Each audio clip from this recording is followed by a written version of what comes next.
Hey guys, we'll be starting off in just 1 minute.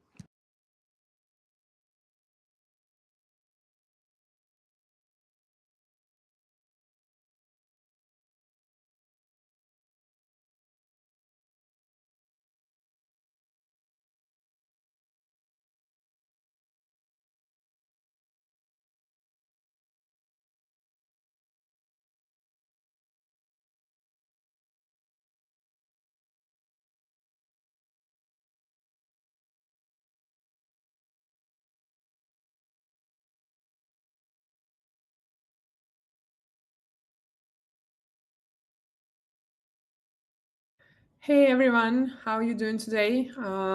As you can see, today is our first community AMA as a KAON.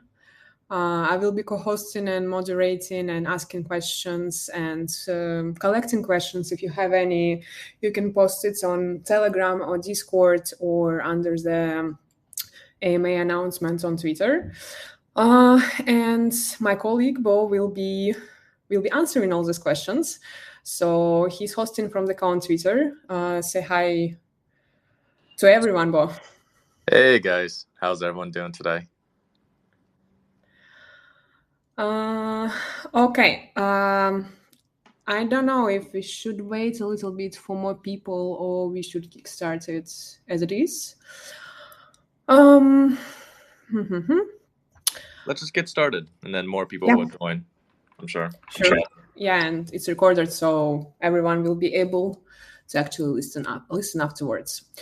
So let's start from the first and the most important question that everyone might be asking because the project has been around for a long time, and KAON was a huge announcement. So can you please tell everyone what is KAON and how did we arrive at the idea of creating it? Yeah, of course. So a little bit of history lesson for the folks on the call here. So, KAON actually started off as Acropolis, right, which was founded back in 2017. And the whole idea behind Acropolis it came from a vision of an alternative financial system, which is based on non-USD denominated real world assets, right? And the subsequent stable coins and DAOs that arose from this area. We wanted to see these types of assets perform the roles that are equivalent to the pension funds, the community banks, the credit unions that are around today. The reason why is because, if you actually look at the space around you, you can see that there's so many gaps and so many holes and leaks, right? In the traditional financial services sector. I mean, just look at what happened with the UK pension funds, right? In 2022, you know, yield spiked 150 basis points in 2 to 3 weeks, and the entire UK pension system was about to collapse, right? We, I mean, as Acro, right? Like we saw this as early as 2017, and we were highlighting the importance of alternative sources of yield, of uncorrelated sources of yield, right, with the broader financial sector, because we were anticipating that the system would implode, like what we almost saw happen 2 years ago. Yeah. Right? And so since then, the crypto ecosystem as a whole, I mean, look, yeah, obviously, we've seen a massive explosion of DeFi native yield, right? And as this DeFi native yield continues to grow, right, so much of it is actually focused on like native governance token emissions, which are, I mean, like who knows how do you value those, right? So from our side, what we really wanted to do was look at native primitive yield, right, on chain that is sustainable, that has a Lindy effect attached to it. And so as Acropolis evolved into KAON, we wanted to carry on this message and carry on this mission, right, by bringing Acropolis to the Bitcoin space after an extended period, call it 2.5 years, right, of R&D, rebranding, extended team, right, we're finally able to introduce a new BTC layer infrastructure that actually allows users to accomplish this, right, with native BTC liquidity pools. This is now yield that users can get without having to compromise the security of users' funds, right? Without having to worry about the emissions of native governance tokens, without having to worry about non-custodial wrapping, all that sort of stuff. So our decision to, introduce this called UTXO-based EVM chain is actually super firmly rooted in the original vision that we had as Acro. We wanted to make something that was more secure, more open, and more transparent than what's out there today. And so with this new solution, we're able to do this for both the BTC native and EVM builders, and hopefully expand this across the entire crypto space. Sorry, that was a super long-winded way of answering your question. No. It answers the question perfectly because, yeah, a lot of people won't see any connection between our initial ideas, what we were developing, and what we left as open source solutions for everyone to use, and our current product proposition that's basically KAON. But to follow up on the question, as you said, it's a Bitcoin UTXO-based model with AVM compatibility and everything. It's a lot of big words. Yeah. So can you tell me what basically makes KAON different from other Bitcoin layer 1 solutions, our BTC Pi and DeFi on Bitcoin or whatever? Like I'm 5 years old and I don't understand any technical UTXO model stuff. Yeah, of course. No, I mean, look, that's a very fair question, right? Because there are other BTC layer solutions that have been popping up over the course of this year, right? What KAON is we are the first BTC L1 that is actually native. What I mean by that is the Bitcoin that you get on KAON is tied to one Bitcoin that exists today. It's not tied to a pool. It's not tied to, some sort of multi-sig, anything like that, right? What KAON allows users to do is actually interact directly with native BTC liquidity pools without having to rely on any sort of custodial solutions, without having to rely on any sort of bridging or any sort of wrapping, right? This is super important because it eliminates a massive attack vector that exists in the space today, and it allows KAON to enhance both security and decentralization. The beauty of the whole, kind of tech that KAON has built over the last 2 years is that it can actually seamlessly integrate, right, directly with Bitcoin's existing network. So basically, what you're allowing people to get is, the DeFi opportunities that you want and see and, hope to explore, right, on Bitcoin without compromising any of the core strengths, which are security, trust, and decentralization. And super, super, super importantly, the design of KAON is builder friendly to the core BTC builders, right? Like this is not an L1 or an L2, which is building a way for EVM builders to get access to Bitcoin liquidity. This is built so that if you're like a Bitcoin OG or a Bitcoin whale, right, who want to experience what a future on Bitcoin is like with advanced smart contract functionality, with multi-chain interoperability, right?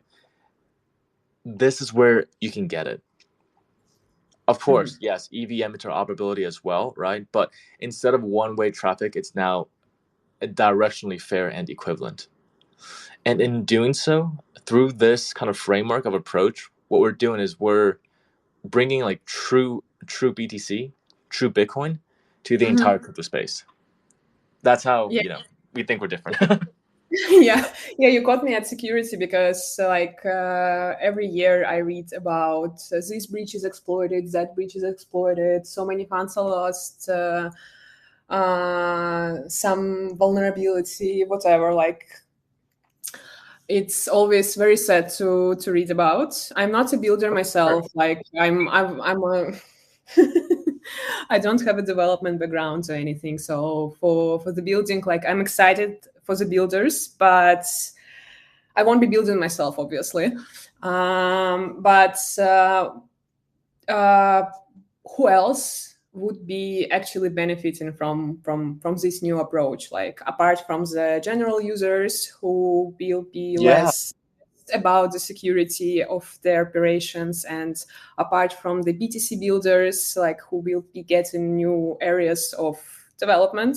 What about I don't know, miners or node operators or whatever? Like what is there? absolutely. No, I mean, I think you've hit on a really, really important point, right?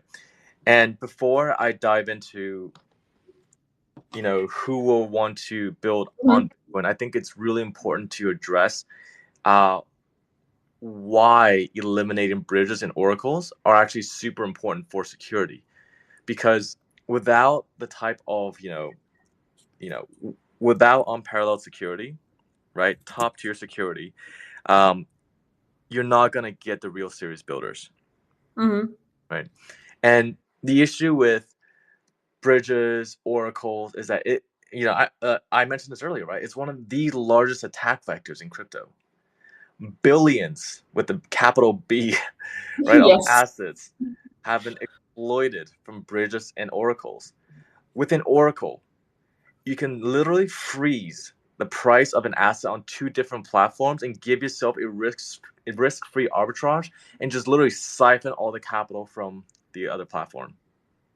Right. This is the attack vector of oracles. Not to say that I've done this myself or have any interest to, but just throwing this out there as a third-party observer. Right. Yeah. Bridges, very similar, right? They're controlled by, for the most part, by multi-sig wallets, which are themselves a massive attack vector. Like, I mean, surely you've seen, on Twitter as well, all these stories and news flow of, this person was out for a walk and he got held at gunpoint for his wallet, right? Happens every day. Happens every day. Yeah. Stay safe out there, guys. Happens every day. But it's, a massive risk for a bridge, right? So to put some stats around this, over $2 billion, over $2 billion have been stolen from oracles and bridges, right?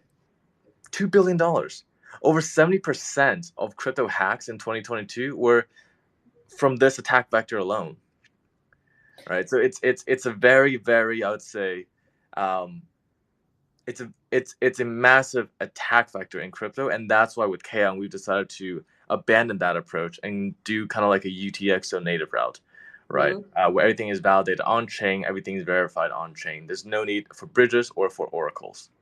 Now, why is this important to builders, right? And who does this apply to? Yeah, I mean, look, if I'm a serious type of builder, right? Whether I'm like a market maker or an exchange or a custodian, all right. What Mhm. I'm going to be concerned about is, are my funds going to get stolen? Because if they are, what that means is that I am tied up in legal, you know, overhang for the next 3 years. Mhm. So as I evaluate which layer one, which layer two, which ecosystem to build on, my prerogative is going to be the ecosystem that is the safest and most secure for me. Yeah, that's true. Yeah. And so, there are a multitude of other reasons, right? Why it makes sense to build on KAON as well. Everything from the fact that it's optimized for, the same type of throughput or transactions per second as something like an Optimism or an Arbitrum, right? You can actually get high speed volumes, high speed transactions on KAON. KAON is consistent in terms of the fees that are that you need to pay for things like wrapping and unwrapping Bitcoin, and it can even follow a feeless transaction model, right? So if I'm holding, like, call it, Ethereum or Bitcoin or USDT, instead Mhm. of having to have a separate layer one token as gas, I can just pay for the gas using just the tokens I've got in my wallet, Yeah, right? gasless transactions are a must nowadays, like in the current Okay. era of development, because it's just so much hassle to top up the wallets and everything. Yeah, massively, right? It's like, going to a grocery store and trying to pay in dollars and then be like, oh, wait a second. Like, you need to also have euros in your account to fund the transaction in dollars. It's like, What do you mean? Right? Like to Yeah, normal people, to everyday people, like this makes absolutely zero sense. So zero, absolutely zero sense. How about doubling back on the security side? mm, I read a lot about like problems arising in the bridges is not always about like you're held at gunpoint or someone stole your private keys or something, but it's basically on the side of problems about connecting two different chains. So basically, when we have a bridge that connects, I don't know, Bitcoin, Ethereum, some other chains that is not EVM compatible, right? yeah, yeah, They're all written in all of the different programming languages and everything, and they all have different I don't know, methods, functions, and everything. Where, for example, Solana has something that Ethereum doesn't have, and Ethereum has something that Solana doesn't have, and exactly. it compromises on security even more because what you can account for on Ethereum, you can't account for on Solana because it just doesn't exist there. Yeah. So will KAON also be solving this? No, absolutely, right. And you highlight something super important, right? When you look at bridges, right? Obviously, a multi-sig hack is the one that immediately came up to mind. But there are three main ways that a bridge is actually hacked, right? Mm-hmm. And I'm just gonna give a little bit of kind of like transparency here before Yeah. bringing it back to KAON. But yeah, like the first way that a cross-chain bridge is hacked is through something like a like a false deposit type of event, right? Where Yeah. Yeah. a bridge is monitoring a deposit from one blockchain to do the same thing to the other, but if an attacker can can create like a false deposit, for example, right? Then you're Mm. essentially withdrawing the value from the other side of the bridge without having to actually put any money at work, right? So like if you look at bridge hacks, like this is actually what happened to Qubit, right? This is how Qubit got Mhm. hacked. The other one is just simply through a fake deposit, right? That gets quote unquote validated as a real one, right? Because of these nuances across different chains. So Mhm. wormhole, for example, right? I mean, we all saw the wormhole hack was what $300 million. That's exactly how wormhole was hacked.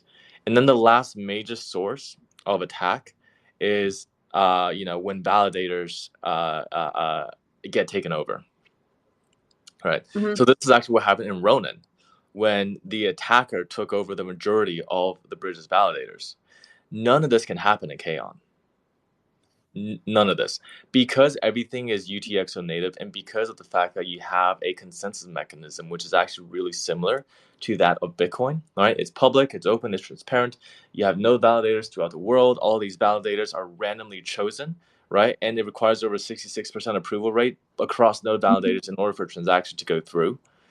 None of these attack vectors exist, which actually means that for KAON, this is the most secure and efficient way for people to conduct any sort of cross-chain or just interoperability, right, between EVM and Bitcoin. So, in a nutshell, we are actually bringing Bitcoin security to Ethereum. Like Oh, actually absolutely. doing it without just saying that's okay. We are building something on Ethereum that will somehow interact with BTC or whatever. We're actually bringing Bitcoin to Ethereum. Absolutely, absolutely, right. And that's what's so unique about Kalen's approach, right? Our approach when it comes to cross-chain interoperability. We don't rely on bridges. We don't rely on oracles or any of the other sort of third-party attack vectors, right? Every Mhm. transaction on Kalen is done natively, right? And we do this by combining the UTXO model of Bitcoin with the EVM, with the Ethereum EVM, right? Mhm. In a single nexus in order to give users the security of Bitcoin alongside the composability of an EVM.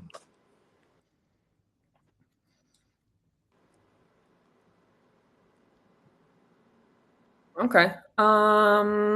Sorry, I know What? it was a lot of Yeah, yeah, yeah. It's a lot of just words, a lot of words. Yeah, let me know if there are any areas which We It's want to it's dive it's deep. definitely a lot of words, especially for non-developers. I feel your pain, guys. If Let me anyone pull this up. listening, You know what? Okay, let me reframe this at a higher level, right? hmm Um, so if you think about, the core principles of KAON, yeah, yeah, there are yeah. three core principles.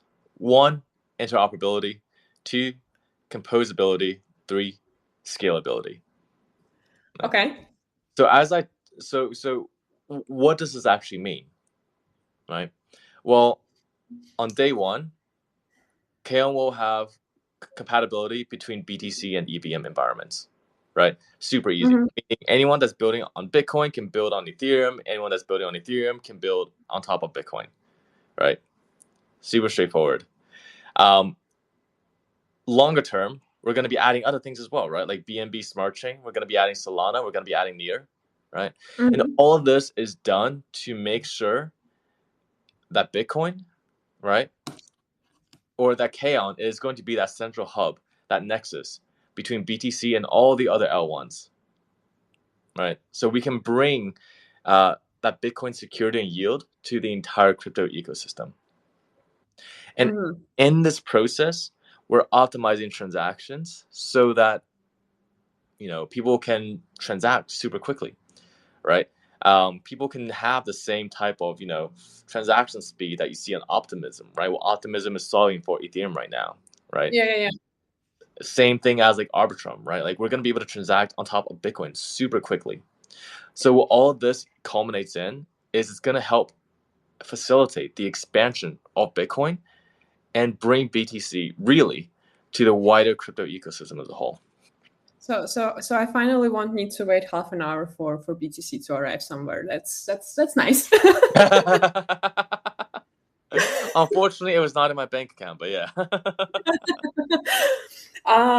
What about people participating in the network? Like, will it be some kind of closed type of node setup, or will any kind of user will be able to participate? Or, for example, I don't know, the same stuff that we had, like very sad stuff that we had at one point with Ethereum was that you needed at least 32 Ethereum to actually stake, and a lot of solutions followed afterwards that allowed users to actually participate in staking without 32 s of, I don't know, treasury, because I don't know people who just can put 32 Ethereum somewhere just for fun, right? Yeah, How will it work at KAON?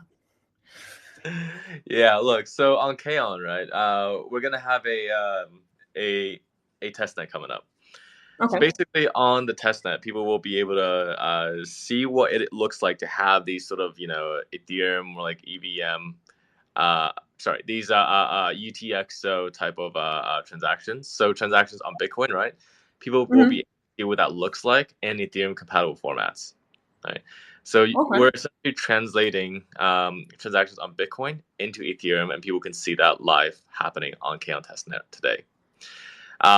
As we move towards the full expansion and the full launch of the testnet, people will be able to do things like add KAON to MetaMask, right? You can get KAON tokens through a faucet, right? And then you can take that KAON token that you get from the faucet, and you can play with the different dApps that are already being built on the ecosystem today. So things like Uniswap, right? You can create a new token on Uniswap today using KAON's testnet, and then you can trade them as well on the Uniswap proxy that's on KAON today. So basically, as you're talking about dApps, right? Because it's EVM compatible, any current like DeFi application that exists on Ethereum will be able to be deployed on KAON, right? Oh, for sure, absolutely, yeah. So KAON testnet fully supports EVM Shanghai, so you can get access to the latest EVM features and implementations directly on KAON. Nice. That is, yeah, yeah. That is a cherry on top, actually, for a lot of people. At least I And think so. one thing I do want to say to the audience members here who are listening today for Alpha: make sure you are going on testnet. Make sure you are harvesting your KAON tokens. because when mainnet is going to launch, in not too long, right, in a handful of months, Yeah, and we have something stored for mainnet for the testnet users. of course. Like who does? Yeah, of course. It's time to go for the Doesn't test want nets. money, right? So And, like who doesn't like engaging with test nets nowadays? I think it's like the first thing any person who learns about new chain or whatever like should do. Actually, just play with it. It's yeah, it's always fun and it's always interesting long term. And talking about long term, what would be like longer vision for the KAON? Like, okay, we have a test net now. In a couple of months, we will have a mainnet, right? So yeah, yeah. what else is there? Man, that is a great question, right? I mean, look, I can dive into like the tech specs that we got coming up, but for some reason, I don't think people on this call would be quite interested in that specifically. But look, like longer term, right? What KAON really is it's KAON is the programmable layer on Bitcoin that is focused on making BTC truly interoperable, composable, and scalable. Right, that is the mission and long-term goal of KAON. And throughout this, the actual core mission, it's never changed. Right, it's always Mm-hmm. been to about delivering the most trusted sources of yield to the crypto world and then to the broader world as well in a way that isn't correlated with the financial sector, right, and is void of all these systemic flaws, I guess you can say, right, that are Yeah. embedded within traditional finance today, right, like how we talked about when UK pension system was basically going to implode because yields moved like 1.5% in a month, right. TradFi markets are just Yeah, yeah. no, I don't absolutely. have words for them. No, it's absolutely wild, right? Like, look, I spent 10 years trading the public markets, right, in TradFi, and there's a lot of, you know, there are a lot of ways that the entire system can break, and this theme, right, this North Star, so to speak, Mhm. has been something that we through Acropolis, through KAON, have been consistently following. And now with KAON, with the rebrand, with the new technology that we have on board, we're actually able to deliver, right, the Bitcoin yield and security to the entire crypto space. By making BTC interoperable, users on Near, on Solana, on BNB Smart Chain, right, and more, can have actually direct access to true and unadulterated BTC in the most secure way possible. And by making um, right BTC composable, Mhm. right, we're actually enabling projects like AMMs, right, like lending and borrowing, like NFTs, to develop directly on KAON and give Bitcoin the flexibility and usability that it was always really meant to have, right, when Satoshi first created the vision behind it. Mhm. And by making BTC scalable, right, we're unlocking the doors of adoption to the over 100 million holders of Bitcoin today and the billion holders of Bitcoin tomorrow. That is the long-term goal of KAON. That sounds really nice because like with all the new chains, for example, like I'm always skeptic about different layer ones and layer twos because of the adoption. Because you need to redeploy all the same applications. For example, like what we had on Ethereum, you will need to redeploy on all layer twos, additionally on all the contracts. If it's something similar, for example, on Solana, you also need to redeploy it with a different language, so it will have slightly different capabilities for the contracts, right? And everything. So when it's basically I would say copy and pasting, so like it's layer two, I would say composability, or I'm not a developer, so I'm not sure what term to use here, but if it's layer two composability with new avenues like Solana did at one point, because it was an entirely new chain with new capabilities that was different from Bitcoin, and it was different from Ethereum, right? Would you say that KAON like fall in line with bigger chains because it's like somehow merge them all, because it's something new, it's something old, and it's something understandable basically because it's EVM compatible and use XO model and everything. Like, how would you describe it? Oh, it was quite funny. It was like something new, something old, something used, something Yeah, old. it's a Like, wait, marriage. wedding.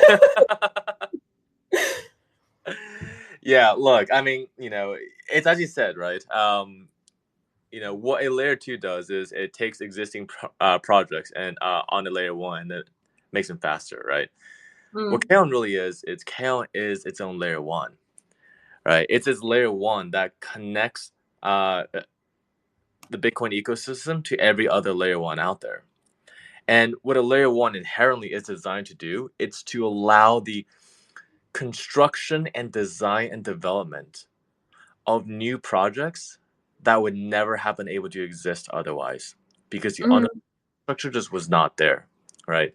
If you look at a layer two like Optimism or Arbitrum and stuff, right? Like you can build everything on Arbitrum and Optimism Yeah, on your mainnet, right? yeah. You can't do that here. What KAON is unlocking is, and this is the super exciting part about it, is that it's unlocking a series of new use cases, new development, new applications that have never existed before anywhere in the crypto world, right? Things that you can do with Bitcoin, with the largest crypto, period, with the granddad of all crypto, right? The one that's most widely held, the one that everyone like respects and will never, you know, talk down on because it's the one that started them all, right? Like Mhm. Lord of the One ring to rule them all, right? But like that's kind of what Bitcoin is, right? And so, you know, with KAON, you're actually allowing all of these new things to arise in a way that would never ever have been able to come to fruition without KAON. And when I think about where it stands as an L1, like that's my thought process, right? Is that it actually allows the development of all these new things with no precedent behind it that would never have been able to be created otherwise. That is exciting. That is exciting. Um, what should I? You told me about the long term goals for KAON, right? But can you share a little bit of upcoming news or something? I know that testnets people can actually go and try it and see how it goes, right? But what else should they expect in the coming months? Of course, of course.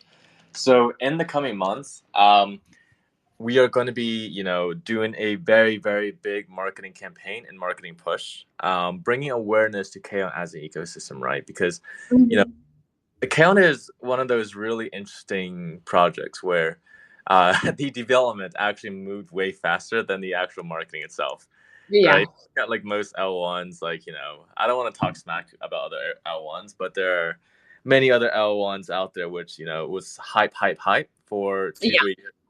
And then the actual product landed, right? With KAON, the product is here. The product is already built. The most sophisticated Bitcoin layer one that exists in the entire crypto space. People can go around and play with it. People can take a look at the GitHub. People can read the Git book. Like, it's here. It's live, right? There's no kind of like Mhm. vaporware here, right? Now it's time for marketing to actually catch up with all the great work that the development team has been doing in the shadows. And so for us, what we're focusing on moving forward is, of course, and you'll be seeing this over the course of the coming weeks and months, partnerships, branding, marketing, making people actually aware that, you know, the KAON ecosystem is here to stay, right? It's Mhm. serving all these really important use cases. and that it has a following of Kaonians that are, going to rally and champion this thing to the moon. So that's basically what our next couple months are going to look like. I mean, I feel you because it's always sad to see a lot of paper and no products. It's Yeah. always nice to see a product that's only starting to market itself, and it's always nice to see that the team understands the importance of, like, I'm a community person, right? I've always been a community person, so it's really nice to see when the team understand that community adoption and white space adoption, like through the users and everything, it's one of the most important things for, especially for chains. I mean, it's a chain. No, for sure. What's really cool is that I see folks from our ecosystem listening into this call, right? I can ping the folks directly after this, but it's it is first and foremost an L1 chain, and it's opening up the doors for new exciting areas of development that just hasn't been seen yet in the crypto space. Okay. Like, I'm excited. You excited? Everyone is excited. We're all excited. We're all excited. Yeah, it's just, I mean, we still have a lot to share and a lot to discuss, and like, I'm sure that people, after listening to the recording of the AMA, will have much more questions, right? And we will answer them in our social channels, or maybe we'll host another AMA in a couple of weeks or something. I don't know yet. But yeah, if no one has any more questions, and I don't see them right now, I would say that we are at the end of the AMA. I hope that we answered all the immediate stuff that people might have thought about, because, like, as far as I saw questions, for example, in Telegram, it was mostly about, like, how KAON is different from other chains. What difference do you bring here? What will we expect, and what we can expect, and everything. So I think we answered them, and thank you very much, Bo, for answering, because, like, you are I don't know, the nicest person I spoke to in a long time. And you answered all the questions perfectly. Yeah. If you have any closing thoughts that you want to share, feel free. But otherwise, we can wrap it up. Sweet, thank you, Anna. I will just say, if I'm the nicest person that you've spoken to, then you got a circle of friends. That's true. Well, being in crypto and being introverted is not the best marriage there, but yeah, still, I'm trying. Very cool. All right, well, thank you so much for hosting this, Yana. Thank you so much for participating. Yeah. And thank you, everyone, for joining. Any questions, shoot, and wait for our further announcements on the AMAs or anything, any updates, actually. We'll have a lot of them. Okay. Bye, everyone. Thank you. See you. See ya.